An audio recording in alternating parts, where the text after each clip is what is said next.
Okay, so Antoinette, first, uh, just wanted to be able, again, to be able to thank you for your time today and getting to know a little bit about about your opportunity here this week. So I'm going to first start with just share a little bit about where are you right now and what's coming up for you. What have you been going through, or what have you been able to experience this week? And of course, with Super Bowl Sunday coming, how did it come to this going on in your life here? Share what's so special. Sure. So I'm actually already in Las Vegas. I was on a snowboarding trip with a bunch of women veterans in Colorado since Sunday. So I flew straight here from Colorado to Las Vegas to see the Super Bowl. So multiple sports things going on in my life right now.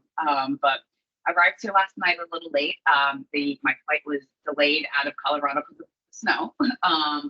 But we had some good powder, and we got to, you know, multiple days of women back like on the slopes, and it was amazing. But now I'm upping the ante, and I'm in Las Vegas going to the Super Bowl with my younger brother as my plus one. So it I still not feeling like this is like a real thing. It still feels like such a dream come true to be in this position right now, to be able to attend the first Super Bowl in Las Vegas ever. So yeah, I'm really, I it's hard to come up with some words sometimes of how I'm feeling because I'm just so excited and so grateful. For many of our readers here in central Wisconsin and people that follow our website, uh, many are probably not aware of why you are in Vegas, how you got there, and why are you able to go to the Super Bowl. So can you just share a little bit about that background? Sure. So I was a senior in high school on 9/11, and I'm a New Yorker. So I actually watched the towers fall with my classmates, many of them who I've known since kindergarten or even preschool. So it was that day that I felt like I had to do something about what had happened, but I didn't really know what to do. I was still young. I was almost 75, 16 at the time when the towers fell. So this thought like came to me in a dream one night that I should join the military. So I kind of bounced that idea around a little bit in my head to see if that was something that made sense. And every day passed as I got closer to graduation. Uh, it was something that didn't leave. My thoughts didn't, shift to doing something else. So I informed my parents that I was going to join the military. And they, of course, were really, really concerned at first. We were just getting into a war. Uh, they supported my decision, and I signed up when I was 17. I had to get a waiver because I wasn't old enough to sign myself up alone. So my parents had to sign on the dotted line to give me permission, actually permission slips to join the military. And then off to basic training but I went. But had 9/11 happened, not happened, I'm not 100% sure if I would have actually joined the military. It was never a thought prior to that. So it's mostly just the attacks on the city that I loved, losing a lot of people in my neighborhood, in my community, just like the scare of watching the towers fall, what essentially made me join the military.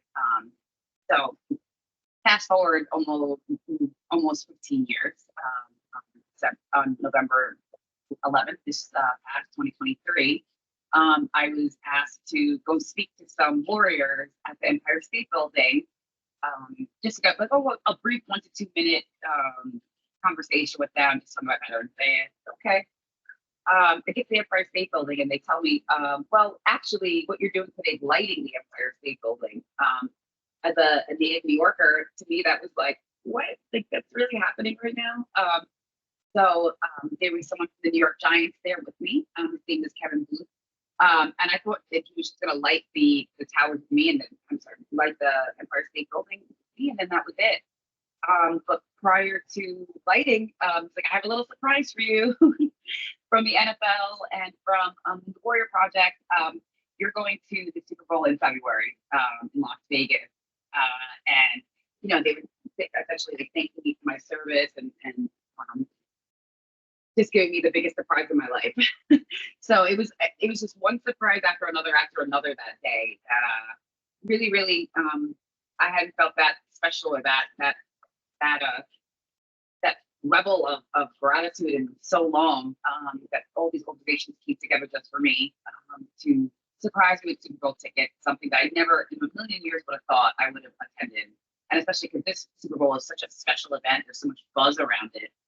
It's even more exciting. And can you share a little bit too about your service to our country? What did what was your service? What would you like to be able to share about w- what areas you were in, or what sort of what was it like for you in the service? Sure. So I was a military justice and CL non-commissioned officer.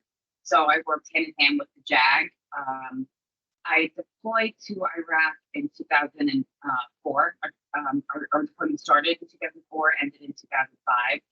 I was for the New York Army National Guard, so it was a historic deployment because that was the first time that a National Guard unit was actually commanding active duty troops. And also it was like deploying with the hometown team. A lot of the people I deployed with were, at ground zero. They were first responders. They were working in the World Trade Center. They were from New York City. So it was like the stakes were very, very high for all of us. Like it was very, we really felt like that we had a job to do. And so I got back from Iraq in 2005. Prior to deployment, I was stationed at Fort Drum, New York, which is essentially almost in Canada. It's very, very cold up there. So we went from negative degrees to 100 plus degrees in a very short period of, in the span of 48 hours. But, I deployed with some of the most amazing people that I've ever met. Successful, very patriotic, and just wanting to do the right thing and to give back to our community and our country. So that was 20. Fast forward 20 years later now. I'm here, and I can't believe that deployment began 20 years ago this year. And what did Kevin say, or the NFL? Why did you ask yourself? So what led them so the surprise when you showed up, and you thought for one purpose, but it was to honor you. Did they say why? How did you get selected to receive this pretty special opportunity? So they didn't give me the logistics per se as to why, essentially, that I was picked of all these other well-deserving warriors. I It's probably an element of being from New York, being from New York City, and having just the opportunity if they wanted to link it together, the Empire State Building with the Super Bowl ticket. Maybe it was more meaningful. But Kevin offline kind of pulled me to the side and told me, like, that he was really, that I was incredible, that everything I've done, in the service, in my civilian life, like, that he was very impressed and very grateful to meet me. And he actually thanked me, and it's a genuine, it felt very genuine. It felt very, it made me cry, essentially, like somebody that of his stature, he let me put his 2 Super Bowl rings on my fingers that day. And for him to know my story and to recognize, what I signed up for, and what I would have did it in a heartbeat, again, if I could, really meant a lot. And I got to meet his children and his wife, and his children were also very interested in kind of my story. And I was telling them, like, you're like one of the coolest dads, like, ever. He's taking them to the Super Bowl this weekend, and he rotates through his children year by year who's going to the Super Bowl. So Kevin will be in town as well with his family. But like I think, like, I made like a new friend that day, like somebody that knew all about me, and hadn't even met me, and was recognizing, what I've been through, and the sacrifices that veterans make in general. Um, he's very patriotic, and the NFL, they are as well, because I know that these tickets are very sought after. So it was just like boom, boom, boom, boom, boom. Just so many things of like, gratitude, and there's like an emotional roller coaster of like, wow, excitement, and then, kind of awe, and then, thinking like, there's so many deserving warriors out there. So I feel very blessed and very fortunate that of all of them, I'm getting this opportunity, and I hope that they get opportunities in the future as well. Well, and one of the things I think that's great that comes of this opportunity too is anytime we can learn more about an organization and the mission of Wounded Warriors Project, and it's a great thing. I would just like to ask you too, how did you get connected with the Wounded Warriors Project, and what was the extent of that? And obviously that was big behind this honor that you are able to participate in this week. But how did you get connected with WWP? So when I got home from deployment, there was a little bit of time between me kind of pushing off like the invisible wounds that I was suffering with, finding ways to cope with it.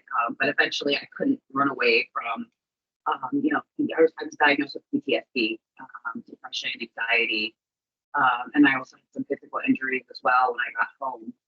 But so I was actually inpatient at the VA hospital for several months, years after my deployment, because I had such heavy trauma that I carried with me for years and years and years, and it just got to the point where it was taking over everything, like my professional life, my relationships with my friends and my family, like all of those things were just kind of failing. I didn't know why, but I knew that every day I was just consumed with these thoughts of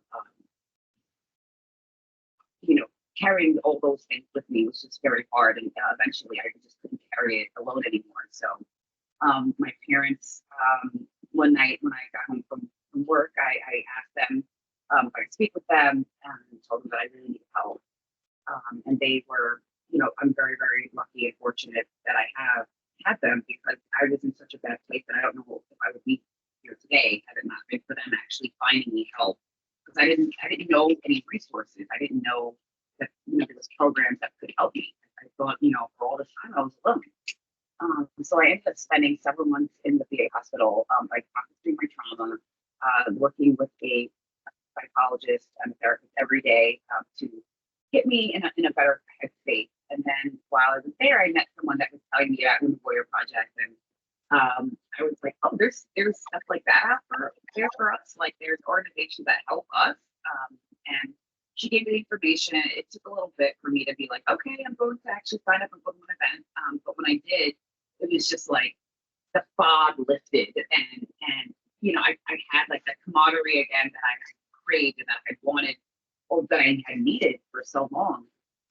So it was, one warrior helping another warrior. At that point, like I was the warrior being carried by her, by telling me that there are these options that we have, or these programs that you can use to get better.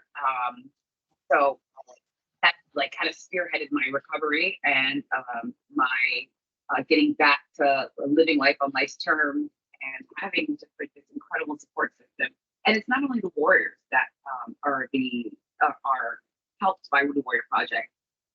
They also have family support so my parents were able to connect with other families who kind of had similar questions, or similar, they didn't know how to help their warriors, their veterans. My mom and my dad, they did not serve in the military. So it was all very, very foreign to them. They didn't know, I have even verbalized how to help. So my parents have also had support from the Warrior Project and with their programs, and my brother and my sister as well. So it's been like a all around mission to not just help their warriors, but to help their families as well. Because when push the shove, the families are the ones that are there 24/7, and they deal with our traumas and things that we have dealt with. And it may help just like verbalize it and having that peer support between family, moms and dads, or brothers and sisters, that surround their loved one as a warrior. All of us have benefited from the Warrior Project. So they've done incredible things, not just for me, but I can attest to many of my friends that I've met through the Warrior Project are thriving now after, feeling like they're hitting a dead end. So that it's a wonderful organization, and they really have changed my life for the better. I don't think I would be able to repay them for how they've helped me and my family and all the warriors out there that have felt the way I felt, years ago after deployment. Well, that's a pretty profound statement that you made too, that it's not just one warrior helping another, but it's also, as you mentioned, your family has been able to get that support, learning how to better support you, but obviously with Wounded Warrior Project, with families of other wounded warriors benefiting from this. That's something that's new to me today, because I hadn't thought of that it's not the warriors, but it's the warriors and their whole network support systems. I guess that leads me into my next question. So you're out of the military, but talk a little bit about what is your day-to-day life like? What would you like to share about your career path, and what just who is Antoinette Wallace, and what do you do on a day-to-day basis for your work? Sure. So I'm actually a pharmacist. So I got a doctorate in pharmacy in 2011. I work at several independent pharmacies throughout Staten Island, Brooklyn, Manhattan, and mostly in New Jersey. So my day to day is I wake up, I put on my lab coat and my scrubs, and I head out into the community to provide healthcare for my neighbors, and it's something that I've always had that wanted to give back. Like I've always wanted to be able to help others.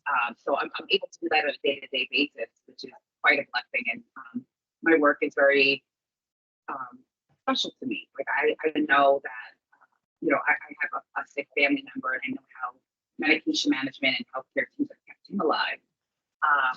So it's the same every day essentially, and but the time and the place may change, or the state may change. But I used to only be licensed in New Jersey, but I decided to get licensed in New York City as well. And I don't think I would have done that if I didn't have that confidence finally, or find that confidence again that I had lost when I got out of the service. That New Warrior Project gave back to me. But other than that, I have I like to do things like snowboard. I like to surf. I like biking. Every day I'm excited about doing something new physically, and that kind of surround that dynamic is really, really, really goes hand in hand with my level of speed, or my motivation, and just being able to physically move my body and get all those good endorphins out. There's just every day there's something to look forward to, and I didn't think that was possible years ago. So this was it. Life was just going to be what it was. So there's just every day there's something that I can look forward to.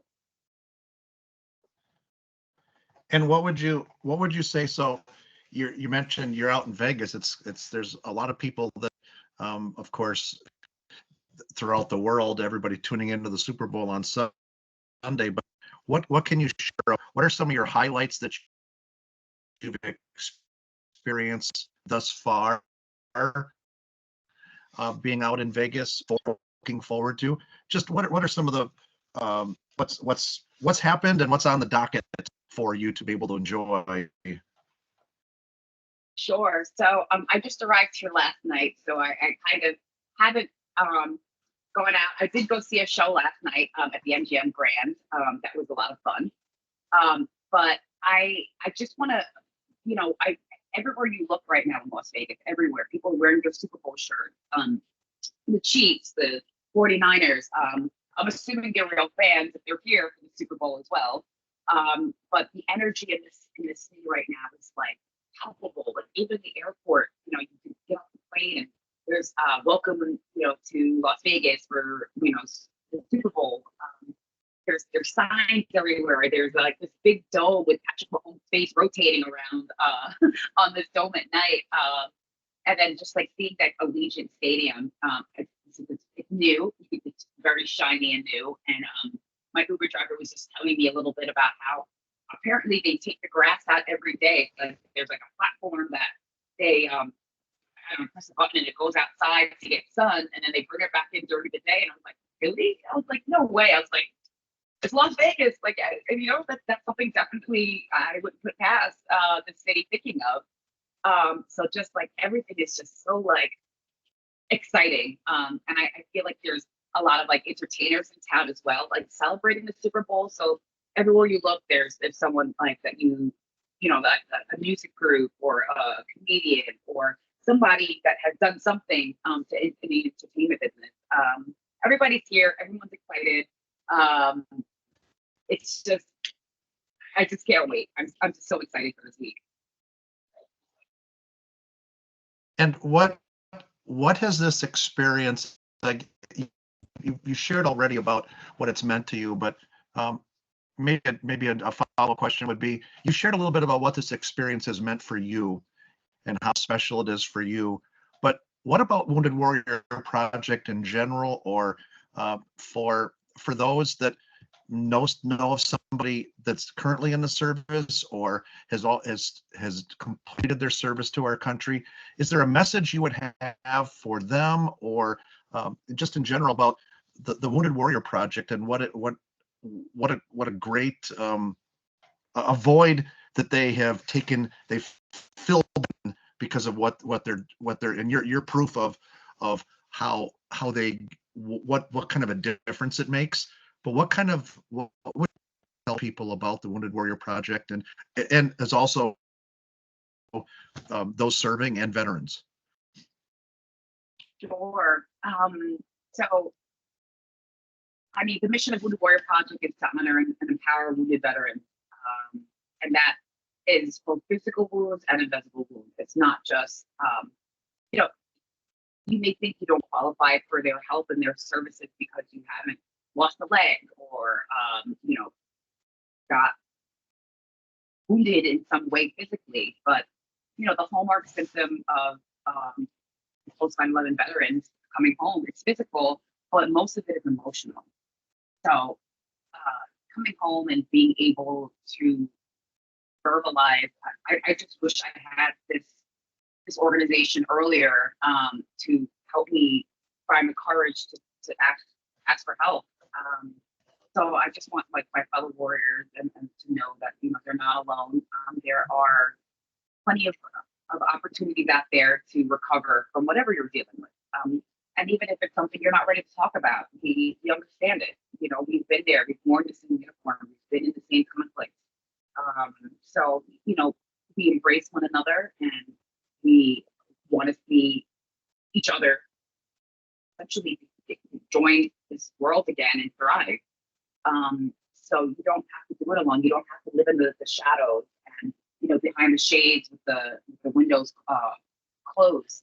There's people out there that will care for you and embrace you and help you to get back out there, as well as honor your service. So if you are in need of resources, they're like a one-stop shop. They can help you with mental health. They can help you with physical health and wellness. They have retreats that something called Project Odyssey, which is like a hands-on retreat with other veterans, and it's skill building and confidence building, and also kind of talking about the things in life that we're carrying with us that we can't really share with just anybody because they just wouldn't understand. they will help you to get out and try new things. Like I've never snowboarded before until I found the Warrior Project, and they, helped me to get that confidence to try it. It's a warrior that taught me how to snowboard. So we just carry one another in every way we can. And if you are looking for resources and for help, or your family, doesn't have to be you.